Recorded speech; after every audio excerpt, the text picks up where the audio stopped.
Shalom, shalom, frères et sœurs en Christ, et bienvenue à la Rhapsodie du samedi 26 février 2022. Rhapsodie écrite par le pasteur Christoya Kilomé, et la lecture vous est offerte par les vérités de l'Évangile. Le thème d'aujourd'hui est « Voyez et vivez spirituellement ». Le verset de Proverbe 16, verset 25 qui dit « Telle voie apparaît droite à un homme, mais son issue, c'est la vie de la mort. » Alléluia. Dans Genèse 13, verset 14, Dieu dit à Abraham « Lève les yeux et du lieu où tu regardes, vers le nord et le midi, vers l'Orient et l'Occident. » Abraham ne voyait pas le monde au sens physique, mais il le voyait en esprit. C'est facile de déchiffrer lorsque vous étudiez Acte 7, verset 5, et dit « Il ne lui donna aucune propriété en ce pays, pas même de quoi poser le pied. Mais il promit de lui en donner la possession, et à sa prospérité après lui, lorsqu'il n'eut point d'enfant. » Fin du verset. Donc saisis, Abraham n'a jamais possédé et ne serait-ce qu'une petite portion de terre. Et pourtant Dieu dit « Je te donnerai le pays à toi et à ta postérité. » Alors, lorsqu'Abraham a levé les yeux pour regarder, il ne pensait pas aux choses terrestres. Il avait une perception spirituelle des choses. Mais ce n'est pas le cas de son neveu Lot. Lorsque Lot a eu une occasion similaire, lisez ce que la Bible dit. Lot leva les yeux et vit toute la plaine du Jourdain qui était entièrement arrosée. Et cela de Genèse 13, verset 10. Lot s'est laissé influencer par la luxuriance et la richesse de la terre, par ce que ses yeux optiques pouvaient voir. Souvenez-vous, Lot était un homme juste. Et cela de 2 Pierre 27, verset 8. Mais, puisqu'il ne voyait pas les choses spirituelles, il avait de mauvais choix qui ont gâché sa vie. Il y a des chrétiens comme ça aujourd'hui qui ont fait certains choix pour lesquels d'autres les ont applaudis. Mais ces choix allaient et pouvaient mener à leur destruction.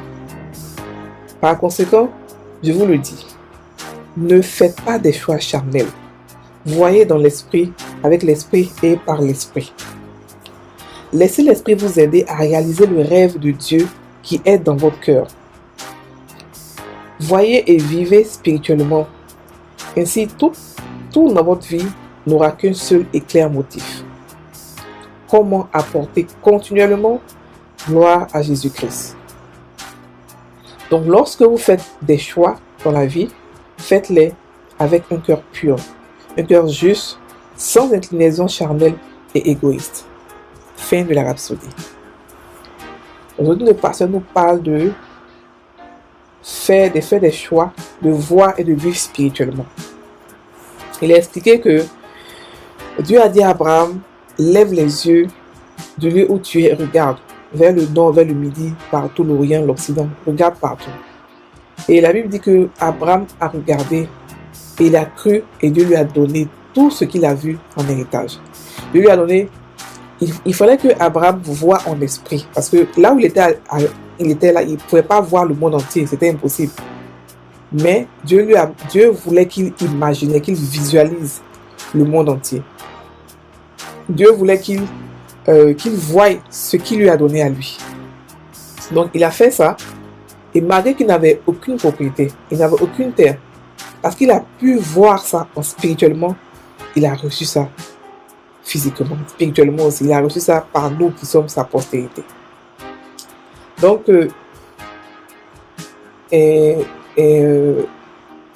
Abraham était un homme spirituel, était un homme de Dieu.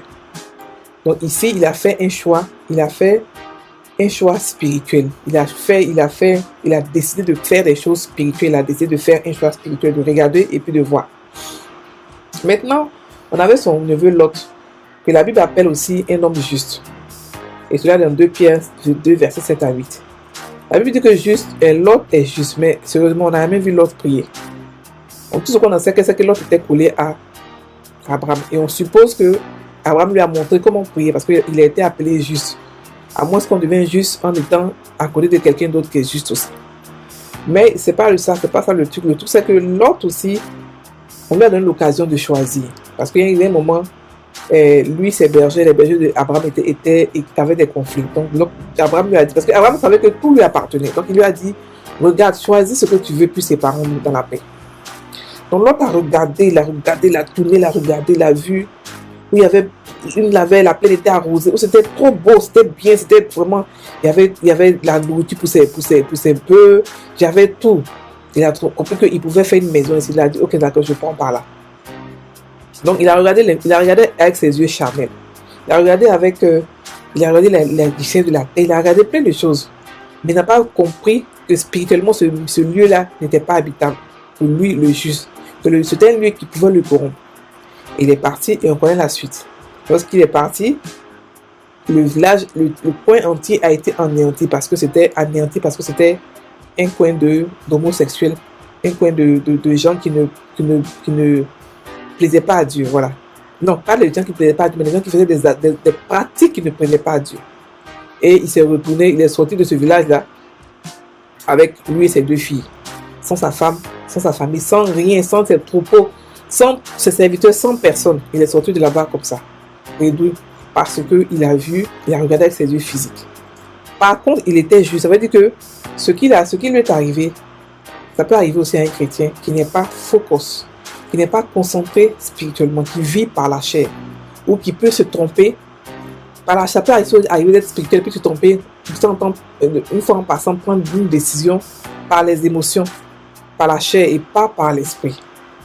Et comment ne pas prendre des décisions par la chair et comment prendre des décisions par l'esprit? Et le pasteur ici explique qu'il y a des chrétiens qui ont fait des choix où ils ont été applaudis, le monde les applaudit, les gens les applaudissent. Ah non, tu fais bien ceci, tu fais ceci, ce que tu fais c'est bon et tout ça. Mais par contre, c'est pas ce que Dieu veut, c'est pas ce que Dieu veut pour lui. Et c'est pas là-bas où Dieu l'a envoyé.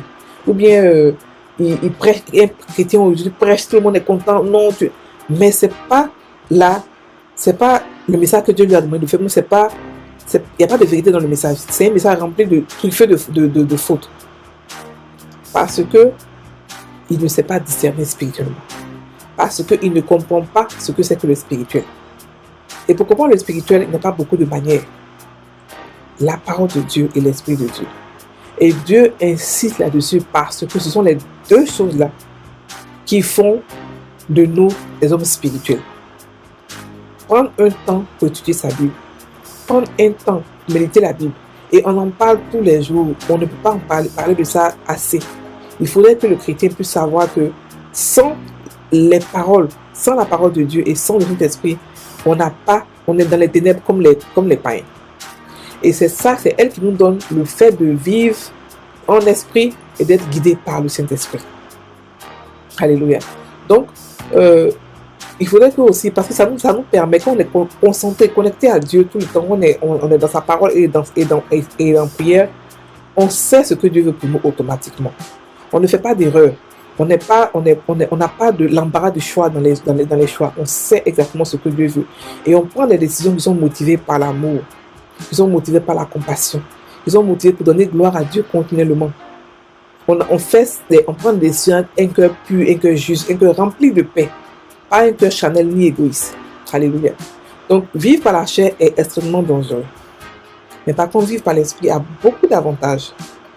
Beaucoup d'avantages. Tu ne fais pas d'erreur. Tu marches dans la vallée de l'homme de la mort et tu ne crains aucun mal. Alléluia. On va maintenant passer à la prière. Seigneur, tout ce que je veux, c'est de t'être agréable,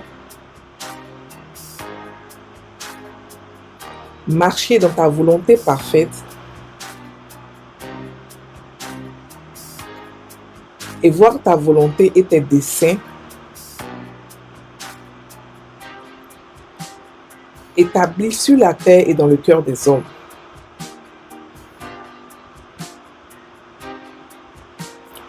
Tout comme ça l'est au ciel. Merci pour ta gloire dans ma vie et pour la pureté de mon cœur à ton service. alors que ton esprit me sanctifie entièrement. Au nom de Jésus. Amen. Frères et sœurs en Christ, passez une très bonne journée, soyez bénis.